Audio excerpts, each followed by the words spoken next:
thinking about it. She would say, okay, Because you're on the show, everyone can see and hear you. If I had a link, that would even be even better. we are Um, live right now. So welcome. awesome. Hi. Hi, Dr. Neosho. We're so excited to have all of you kind of come in and get to witness this conversation as part of the Magdalene Interview Series. So I'm Melisa Keenan, the host of this show.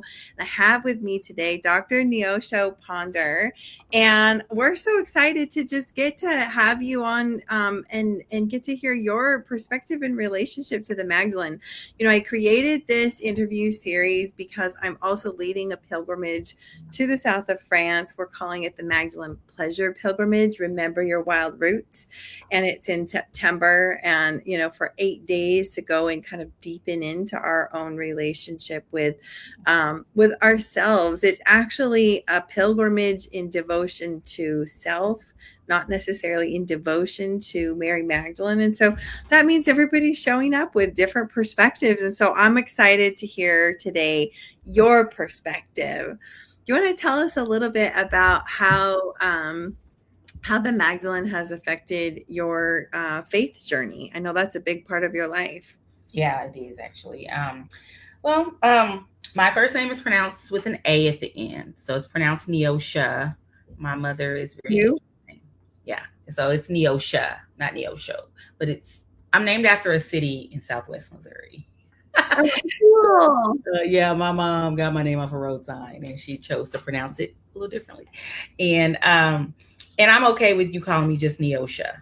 Like, you don't have to be formal at all. I understand in all my stuff you see stuff, but it's fine. So the the idea of this conversation was really cool, and Mary Magdalene, I personally just dubbed her the original ride or die chick. And if you don't know what ride or die chick means, Google is your friend.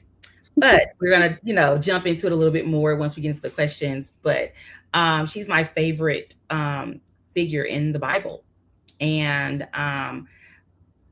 so I look forward to us talking more, because I've had conversations about this conversation with people, and so I'm looking forward to more. So cool. And why don't you tell us a little bit about who you are and what you do? Great. I'm originally from Kansas City, Missouri. I live in Washington, D.C. I am in between full-time jobs, but I'm an adjunct professor. I teach communication courses on the undergrad and graduate level. I'm actually preparing for this graduate class that starts this week. But I also do consulting. So I do anything from communications, consulting, media, outreach. Goodness gracious. I do a little bit of design, like on Canva and stuff, and I have a portfolio on my website, and also do like trainings and public speaking prep and things like that. Most things within the realm of communications. Besides, I don't like to write. I'm not a writer. I know I wrote a book, and I know I wrote a dissertation, but those were specific purposes. I'm also neurospicy. So I was informally diagnosed with ADHD at 34 while writing my dissertation. And then at 39, I was finally formally tested, and my entire life made sense. Wow. So I have adult ADHD, the inattentive kind. And I take Adderall, but I also pray. And as soon as I get a job, I can afford a therapist. So here we are. I don't have children or anything either. So don't have a husband, don't have children. I'm dating, and that's it. So I have nephews and a niece, and everyone else's kids are my nephews and nieces as well. And that's just kind of how I live my life. Oh, that's beautiful. I relate to the ADHD journey. I'm in the middle of my testing right now. 10 hours. Well, if they do it right, 10 hours. Some people do 3 hours. I'm like, what? How do you know everything by 3 hours? But yeah. Right. Yeah. Yeah. No, we're like at this stage, and I'm like, well, this is very like telling. He's this paperwork, this last form that I'm supposed to fill out, and he's already sent it to me twice, and I don't know where it is. Wow. I'm like, well. And at the end of the day, he's just gonna, like, if you're doing it in person, he just have to give it to you when you get there, because I that's said, I'm just, gonna have to just go. Well, I like that was it. I'm gonna my last step. I'm gonna have to go back in and go in person. But yeah. I went in person in 2019 because this was before the pandemic, and I did 2 hours. Oh, I didn't. I did 3 hours, 2.5, 3 hours a week for like a month or something like that. And it was a residency program, so I was lucky because I had just gotten back on my feet. And I guess I failed to mention I'm entering my 10th year of breast cancer survivorship, and so I had to go through breast cancer treatment and everything before I could even formally be diagnosed. I learned about my executive function issues, and how to different little tools that I do use, but I'm still like learning. Being neurospicy is it's a gift and a curse, I think. So yeah. Oh, and I think too, this is it interweaves with our conversation because it's this element of like being able to advocate for yourself, being able to get the support you need so that you Hmm. can in the missions that you're meant to be in, connected in the ways that you feel called to be. So, well, good. Well, then we have this in common, and we'll be neurospicy together on. Yes. What do you feel like sticks out to you about Mary Magdalene?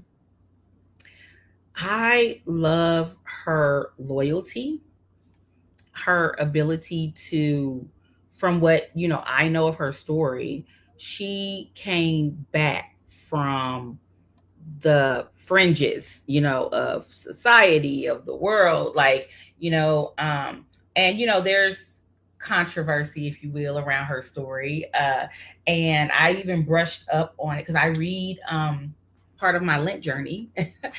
I'm reading about a different woman every day. Now I've missed some days because I left the book at the house, as I told you earlier. But I caught up, and then I said, let me jump to Mary Magdalene, just so I will not just go off of my memory and my feelings, because sometimes that can cloud what has been researched and written, right? Yeah. So, but yeah, she's arguably, a former prostitute. She, they say in the Gospels that she was delivered from 7 demons. In this book, this is called Women of the Bible for Women of Color. It was a gift from my auntie years ago, but have never read all through it before. And but it's not really proven that she was a prostitute. And Right. that's something that, I don't know.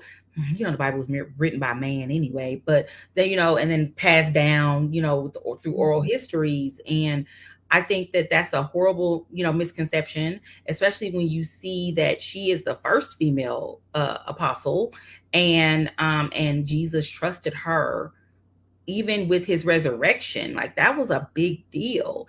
And I just feel like, wherever he went, she went. She didn't have to be a disciple.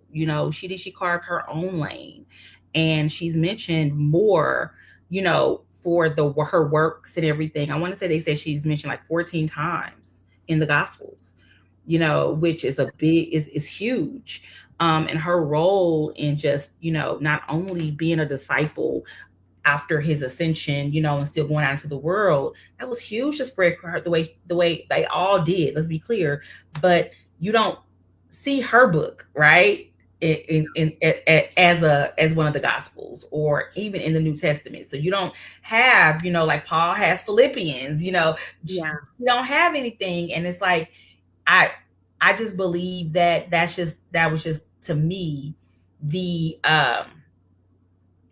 I lost the word, chemo brain sometimes 10 years later, but that misogyny, sorry, that's misogyny, in a way. And but for all the women to stay outside the tomb, and for Mary to be the one looking in there, and Mm-hmm. for him to appear before her, and some books say that it was an angel, not Jesus, but Right. I say that her being with him Yeah. during that time, walking with him and the disciples, and being there, even for Mary and Martha, and when they lost Lazarus, like being there in all these important stories Yeah. throughout the New Testament, I think is powerful. Yeah, absolutely. Yeah, thanks for sharing all that. How do you feel like that has affected you personally in your journey? Mm. I'm a resilient person. I didn't know this until I was diagnosed with breast cancer, but I'm a resilient person, and I'm an extrovert, yes. But I've never been the kind of I've never met a stranger, by the way. Just got that from the little old man, my father. So it's genetic, but I have never been the person who needs my own book, right? I don't need accolades or acknowledgement for things that I do, because my gratitude and my I guess my feelings of Like accomplishment or something? yeah, but also when people want to be put on pedestals and all that, like I feel gracious, and I love to see the results of my work. I don't really need accolades. That's what I'm trying to get to. I Yeah. don't need the accolades. Like, I didn't know while in grad school that I would hate being called Dr. Ponder as much as I do. I don't like it. My students call me Dr. P because they can't say ponder. I don't know why they can't say ponder. It's in the dictionary, and they put a U in the middle, they put an S on the end. It's a whole thing. So they just call me Dr. P for the most part. Um, but yeah, I don't need to be revered. I want to be respected, but I don't need the reverence that comes with, all your stuff put on display. I Yeah. don't need that. So, and I like that about her too, that she made a huge impact on our faith, how we walk, how we journey, without having her own book in the Bible. I think that's powerful. Yeah, it is so interesting. And it's like it is that we get to hold both perspectives, right? That there's this element of her voice being kind of, yeah, being a secondary character, if you will. Mhm, And but then there's also this side of like, and maybe that was also a result of misogyny and erasure. And so we mhm, get to hold both, because both are true, but whether they yeah, contradict or not, it's like we don't really know what the history is. And mhm, so I love that about Mary, because for me it feels like it holds up a mirror to those parts inside of me, the parts mhm, that play with this, am I okay when I'm being asked to be a secondary character? Am I a secondary character? Is that my role in this situation? Am mhm, I allowing myself to be a secondary character when really what is being mhm. asked is that I'm the first person? Like we play That with part, right? Yeah. we do.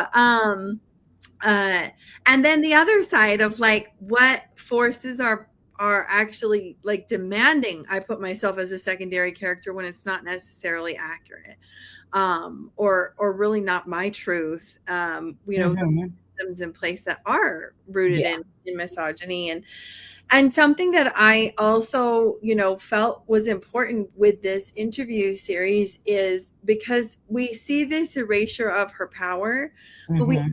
also see an erasure of her color. And Well, that's everybody in the Bible, in my opinion, but that's another story. yeah, right? I mean, it's crazy. It's like, to me, it's like if we have a conversation about Mary and we also don't talk about lineage, we're doing a huge disservice, because there's controversy even about where she came from. Mhm. So therefore, we're just going to assume she was white. And I don't think that's I don't know any white people in that part of the world. right. I Right. don't know any white people. Let's be very clear now, okay? If we're gonna do labels, there's no white people in that part of the world. Yeah, hilarious. Like, that's always the going joke in Black culture. Having the blue-eyed, blonde-haired Jesus on the wall. We all over here like, but the Bible says, bronze skin, hair of wool, and I just ain't never seen, golden hair and bright blue eyes. I never seen that anywhere. So what you I know? love it. I love it. There's been some talk and some research done Mhm, around the types of wisdom that she carried mhm, in Jewish mysticism, and potentially carrying mm, like ancient African from Egyptian roots, mystery Mhm. school teachings and things like that, and that Mhm. her power, was an eclectic gathering of all of Mhm. these things. Yeah. I wonder, yeah, how like whether whatever race she was, she definitely carried a lot of wisdom from multiple cultures. Yeah. And even the way that we relate to race now is very different. It wasn't really like that there. No, it wasn't. Class was a big deal, but not race. You know, oh gosh, this world. You have to, I mean, my book, literally, I have to laugh to keep from crying. So my laughter is really just trying not to be that person. But the having, If you could have permission to be that person, this is the time um, to be well, that person. yeah, no, I'm saying that person where I don't have it in me to be the angry Black woman. I'm not that person. That's what I mean. Yeah. To pound my fist and Yeah. all, that's not my ministry. And I believe that those people need to exist. We need those people, right? But I thank you for that. I never need permission to be my authentic self. Thank you. And that is, what I found when you talked about lineage. I'm a big history buff. I was for 5 minutes a history teacher back when I taught geography and civics. And but I live in DC because I love history. People think it's crazy that I live here. I said, listen, it was cold in Boston. I've been to Boston. I did the Paul Revere Trail, but that was growing up. That was my second one because I was going to marry Jordan from New Kids on the Block. That was the first reason why I was on the move. That's the truth, okay? But then the second reason was it's such great history there, right? The good, the bad, the ugly. What I say about my mother. Her name is Pam. I always say she's crazy, but she's mine, right? The Yeah. same as I say about America. She crazy, but she's mine. And I love this phrase that one of my homegirls, back when we were young in DC, now she's a whole celebrity, but she coined this term and trademarked it, says that we built this joint for free because we did, so, and we don't need to throw it in anybody's face. The thing is, people expect them from us. Mm. They do. They expect us to be the hateful ones and the people that are gonna, tear Yeah. things down. No. And I love history in general. There are some historic movies I would never watch again, like The Last King of Scotland, for example. But I love the fact that you touch on lineage because people don't talk about it enough. Now, I do believe in a lot of theology courses, especially, I have 2 degrees from Howard University, and I have a lot of friends who went to Howard Divinity School. So I know specifically they have the courses related to people of color and how that relates to African ancestry.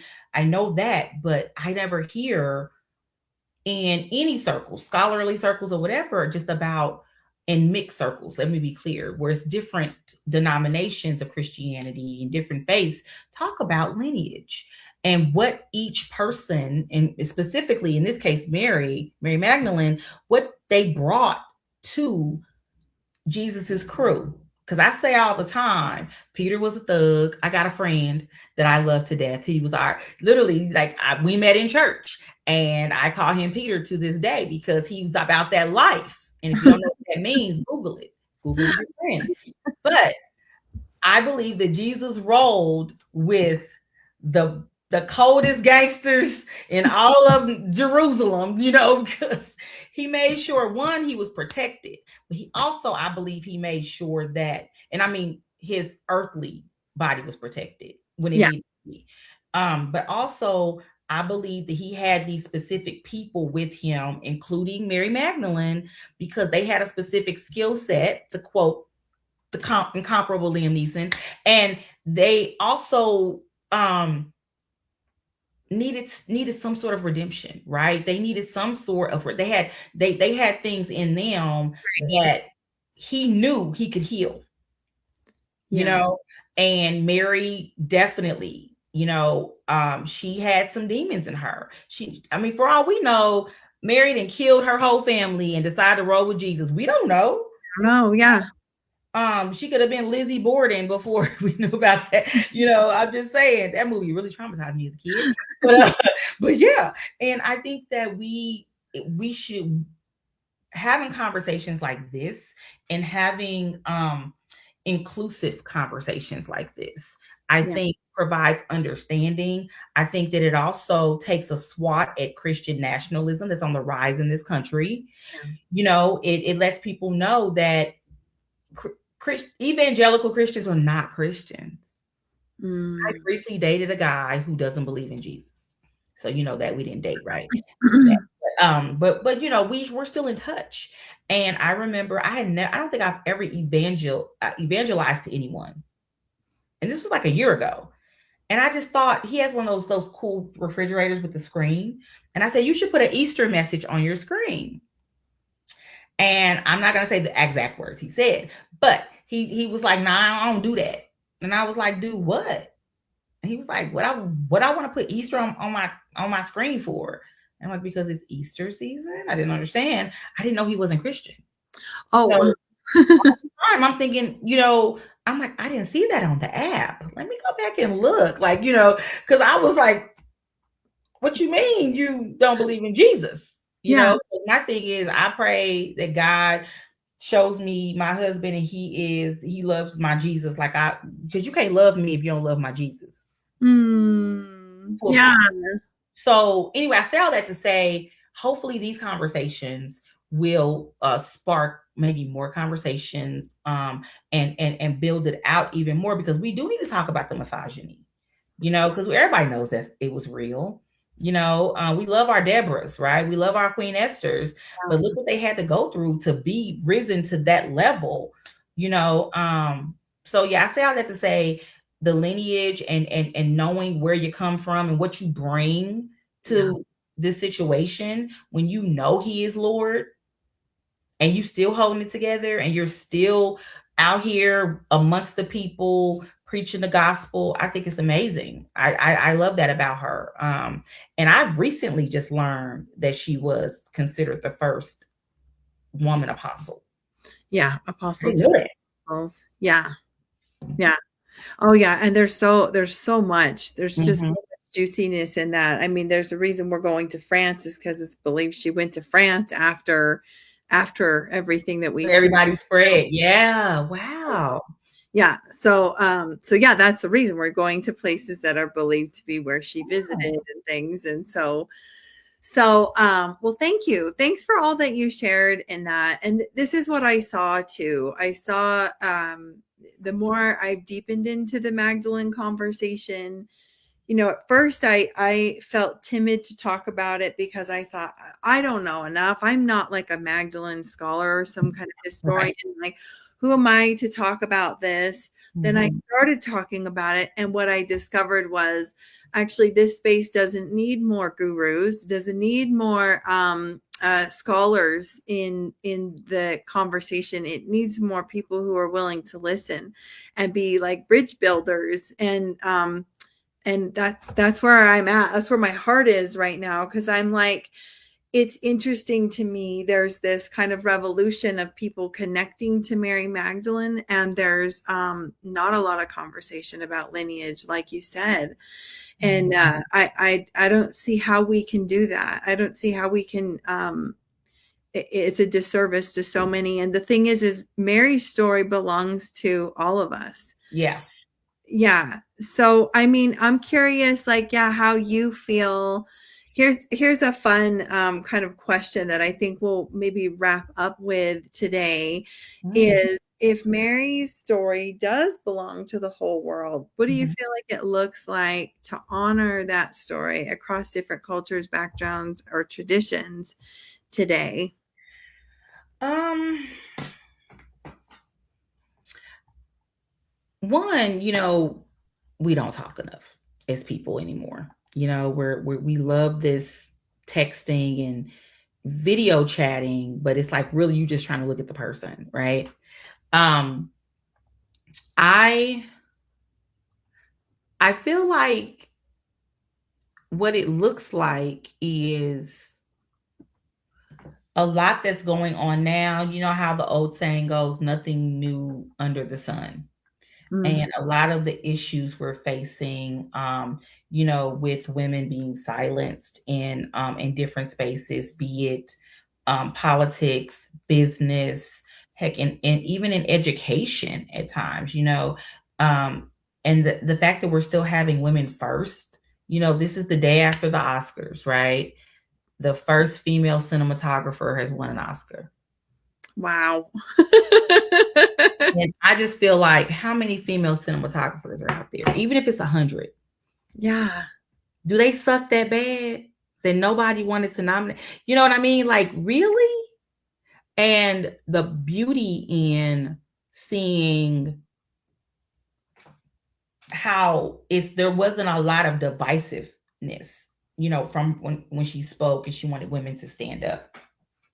And it wasn't, I was excited she was Native personally, but regardless, like, her being the first woman was, and even in my community, sometimes the first is exhausting, Yeah. to constantly identify the first.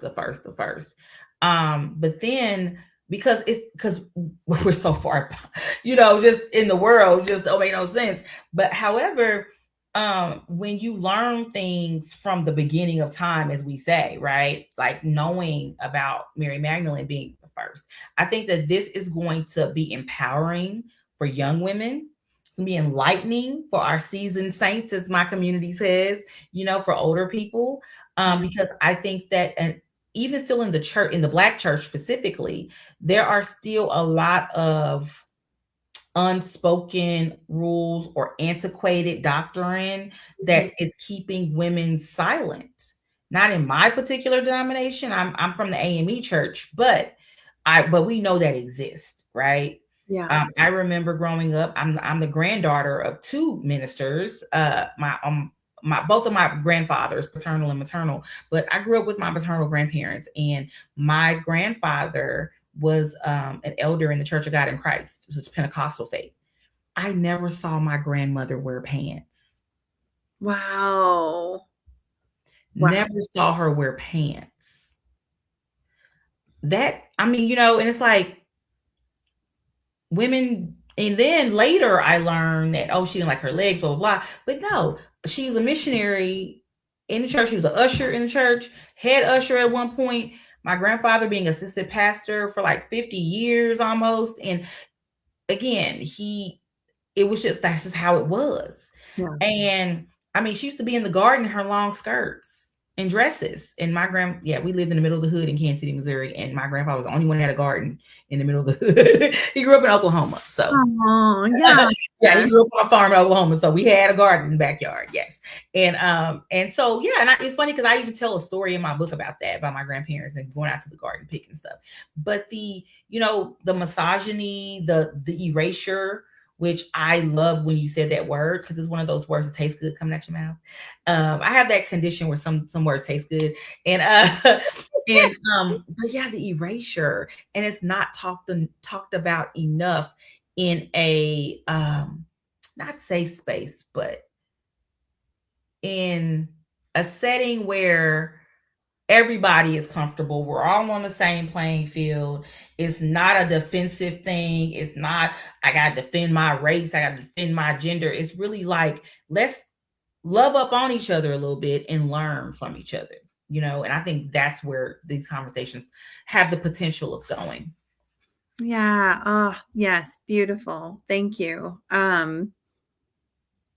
I really appreciate that last piece that you spoke into, because even as I'm curating this retreat, that's what I'm thinking about. Like, it's a big task to bring together people who have different beliefs and things. And, even kind of to your cute story about that gentleman that you dated for a moment. Like, I expect there will be people on this retreat that don't call themselves Christian. I currently don't call myself Christian. Mhm. But I do love the story of Jesus, and I love Jesus, and I'm exploring what that relationship looks like after Mhm. leaving church and stuff. And Mhm. knowing that that's what we're bringing together is Yeah. everyone coming with their own pieces.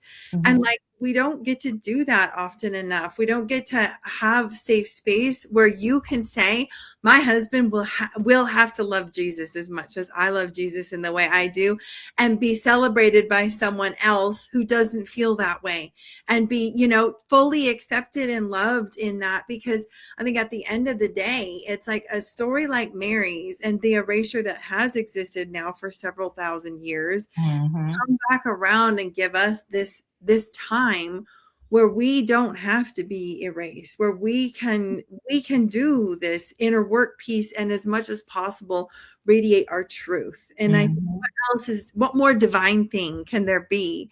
But unfortunately, because we have so many voices and so much conditioning, I think a lot of times it results in women putting each other down or comparing, or those pieces. So Yeah, I noticed that a lot too. Even in because I teach intercultural communication, I teach, oh yeah. like pop culture and things, and this is what I'm noticing even now is the and again, I'm gonna always bring in some pop culture, but even the comparison of a divinely produced and created masterpiece like the movie Sinners, and then to compare it to another film that's not even in the same genre. You Yeah. know, this isn't a genre based thing, Yeah. and why can't like both be great? And you just like this one better, because I'm not gonna lie, I like one over the other. And then there's this whole um stigma and all the tropes and everything in the other film, and it's like, oh my gosh, and then saying that the person who won the Oscar from that film for acting didn't deserve it because of the character they play. That's the whole point Right. of acting, right? Not, and this is no shade to anyone else who didn't win.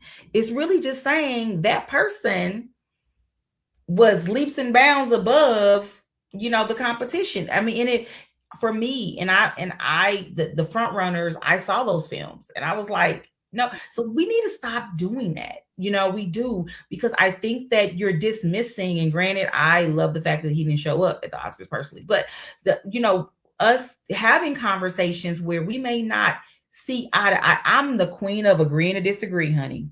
I Yeah. am. I am the queen of agreeing to disagree. We can agree to disagree, but I know what I know. And you can feel how you feel. I can feel how I feel. No Yep. love lost. As long as you're not being offensive, Yep. that's different. But people are so defensive, right?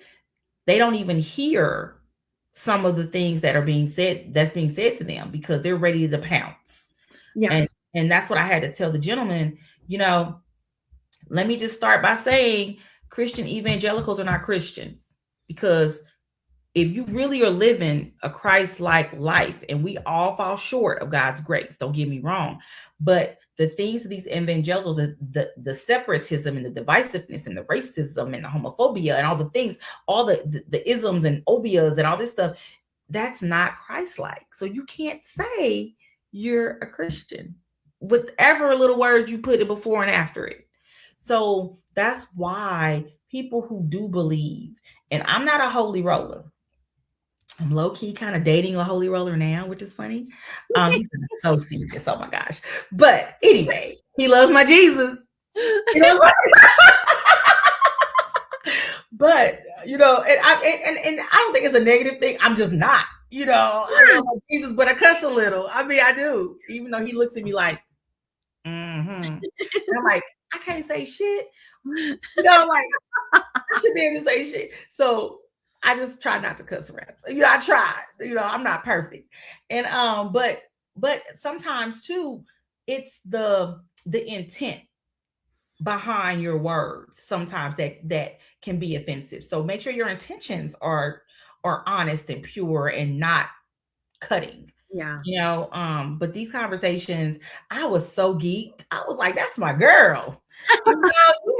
Listen, you need somebody to be with you from the mountaintop to the valley low. You call Mary Magdalene, and she gonna spread the good news as well, and don't care who believes her.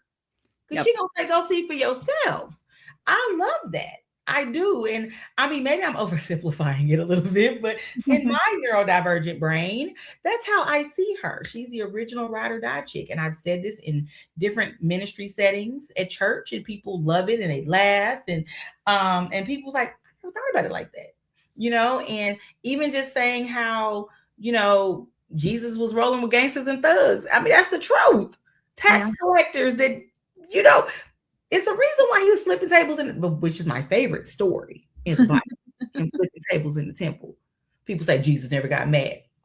Have you flipped the table happy? I'm just saying. So hopefully, more conversations will happen. My church, I go to Reed Temple AME Church in Glendale, Maryland, where the Reverend Dr. Mark E. Whitlock Jr. is our senior pastor for 3 more weeks.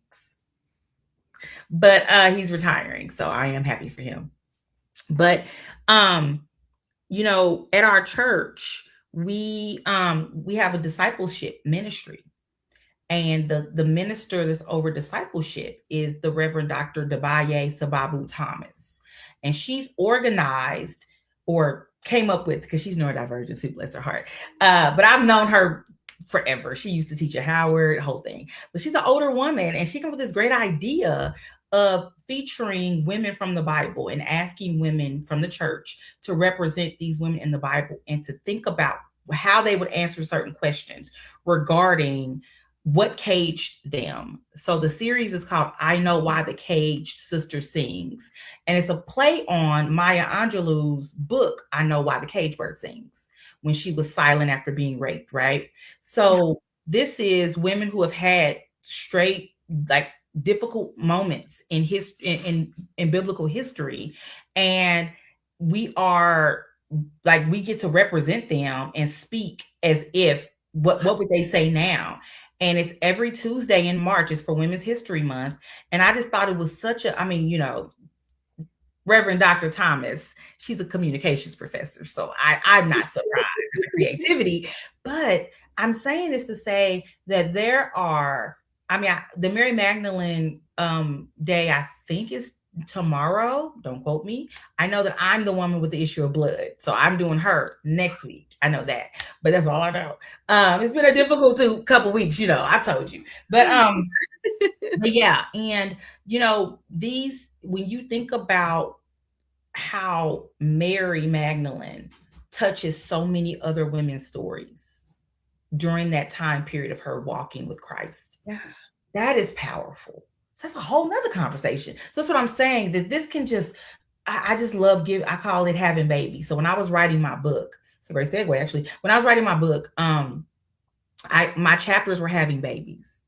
And it actually, my editor had to be like, don't write no more about that. Yeah. Because my chapters were just having babies. I ended up with I want to say I have 18 chapters in my book, right? And I'm just like, I thought I was going to have 10 chapters, but they just kept having babies because she was like, this chapter's too long. We got to cut it and we'll roll it over into another one. And I think that that's how this interview series is going to be for you, Melisa. I hope that you will bring in others that she touched, and other stories, throughout the New Testament, at least, where that she played a role in certain things, and going back to that lineage, and her knowing who she is, and she knew what Jesus did for her. She ain't got to broadcast what Jesus did for her. You can assume what Jesus did for her, but it wasn't broadcast like that. And I love that. Me being extroverted, people think I want to be in the front. I want the attention. No, I'm not an attention person like that. I'm really not. And I'm not going to say the word they usually say with that, but I'm not. I really don't like attention. I don't like being stared at for a long time, personally. I don't want to be an influencer. I don't like being on social media publicly like that. And I've recently had to do that because God told me to. I'm a Pisces. I'm very sensitive. Yeah. I know that about myself. So I know what my ministry is. And again, Mary Magdalene's ministry was to walk with Christ and to be there, to bear witness, and I think that was beautiful. And it doesn't have to be a huge thing, but it can touch people. And I hope that this series does. I really do. Thank you so much, Neosho. And what a joy to get to hear, pieces of your story and your perspective. And gosh, I'm deeply touched by the way that your church integrates Yes. true feminism in the sense of empowering women. Yes. The conversation of Christianity, Mhm. I'm like that. I was moved to tears. That is so cool. Oh, yeah. The whole series y'all are doing sounds amazing. Well, tell Yeah. us about where people can find you. It sounds like I think you told me you're more active on Instagram. And then tell us the title of your book and a little bit about that, so our listeners can go and grab a copy of your book as we wrap up. Nice. Okay. Please buy my book from my website, please. I say that because, outlets take percentages, Yeah. And I already said at the top, I don't have a full-time job, so bear with me. But my book is about my breast cancer journey. And as much as I didn't want to write it, when people would hear my story, they'd be like, oh my God, you got to write a book. So it's a multimedia experience. It's called God's Got Jokes: How I Used My Faith and God's Humor to Survive Breast Cancer. Oh. So it's a multimedia experience, meaning every chapter has its own QR code. You scan it as you read, and you'll see pictures and hear music from that chapter. So you'll get to see what Pam looks like, when I talk about Pam in the book, or you'll get to, see pictures from when I had my haircut party, my afro underneath here. These are faux locks. But my afro, her name is India. And there's a whole chapter called India's Journey. And I had to cut her. She had to go because she was sick, and I had to tell her that. And I had a whole haircut party. So you get to see pictures from that, and hear music that inspired my journey, right? So you'll hear everything, from Imagine Dragons album, because that saved me when I had my big surgery, when I had my reconstruction, to Anthony Brown and Group Therapy, a gospel group, and you'll also probably hear some Kool in the Gang and some, Beyonce. You got to hear Beyonce. There's God, and then there's Oprah and Beyonce. So, you got to have Beyonce in there, but also India Irie, and she has a song, Strength, Courage, and Wisdom, and how it lives inside of me, and so things like that just really helped me through my journey. And it was a difficult journey. It wasn't. I'm not gonna lie. And it wasn't more difficult than anyone else, but I'm saying it was difficult for me. And Sure. hopefully people will understand that it's not just about breast cancer. It's about really overcoming. I overcame homelessness. I overcame a radiation burn that never healed. They just said, we're just going to cut it off, because it's not healing. And I had it for a year. I overcame losing my biological father, my brother, 3 of my friends that helped me through chemo and surgeries.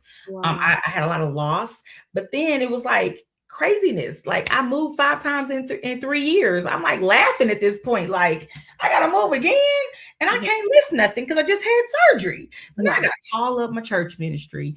Y'all, yes, I'm moving again. Can you help me this weekend? And it was just, chemo and her little friend diarrhea. I almost had a bridesmaids moment. I talk about that in the book. Yeah. How I had diaper rash. I lost all the hair except my eyelashes. Wow. Yeah. So it's just, it's funny. People literally have sent me messages like, okay, I was sad and now I'm laughing. I feel bad that I'm laughing, but did you laugh on this part? God's Got Jokes. And you can get it from, like I said, my website, and it's just my name, neoshocponder.com. It's not I guess if I zoom in, neoshocponder.com. So you can see it, but I'll send you the link and you can share it with your followers. And but yeah, I have several books, and I'm more than happy, and I ship for free. So don't tell me that you want to buy my book from Jeff Bezos. Yes. Free shipping. I ship for free too, and I give you a little gift, and I sign it, and I emboss it, so you get some stuff from me too. Oh, that's so beautiful. Well, thank you so much for your time today, Neosho. Thanks for our listeners. Feel free to leave us some notes in the comments, and we'll be checking over the next several days to respond. And go ahead. I'm on Instagram. You said where can we find you, right? Instagram is my primary social media platform. Yeah. It's dr_ponder, PONDER. And my students had me set it up, y'all. I had no intention of being on Instagram ever. But I'm still on the Twitters. Mama name is Twitter. I'm gonna call it Twitter. So it's Ponder on that on Twitter. And I do tweet from time to time. And I'm on LinkedIn, of course. I'm looking for a job. Neosho Ponder, PhD. Yeah, I don't do TikTok, y'all. I don't. I just, yeah. I have a whole PhD in media. I got my reasons. But the cool thing is that the way crazy Meta is set up, TikTok videos go on Instagram anyway. So that's cool. So I Yeah. can still keep up. I have to grade student assignments and they use TikTok. I'm like, make sure it's on your Instagram too, so I can grade it. So yeah, I just appreciate the opportunity. My email address is jokesbygod@gmail.com. Email me whenever you have any questions, or if you can't figure out how to order the book, I can help you do that as well. Perfect. Thanks so much. And thanks again for watching. We'll see you again next time on the Magdalene Interview Series. Bye.